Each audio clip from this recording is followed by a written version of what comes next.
جنت کی ساری نعمتوں کے باوجود آدم علیہ السلام جنت میں اکیلا محسوس کرتے تھے۔ پھر اللہ نے بی بی حوا علیہ السلام کو بنایا تاکہ آدم علیہ السلام کو سکون مل سکے۔ اللہ نے فرمایا، اے آدم، تم اور تمہاری بیوی جنت میں رہو،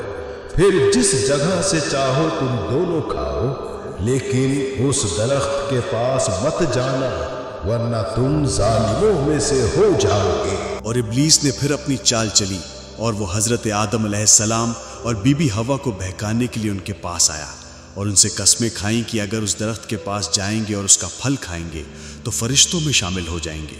اور اس طرح ابلیس نے اپنے سب سے شاطر چال چلی اور حضرت آدم علیہ السلام کا بھروسہ جیت کر ان کا خیرخواہ بننے کا ناٹک کر کے انہیں پھل کھلا کر انہیں گمراہ کر دیا۔ جب حضرت آدم علیہ السلام اور بی بی حوا سلام علیہا نے درخت کے پھل کو کھا لیا، منع کیا ہوا پھل کھا بیٹھے تو ان کے سطر کی چیزیں کھل گئیں اور وہ درختوں کے پتوں کو توڑ توڑ کر اپنے اوپر چپکانے لگے اور چھپانے لگے۔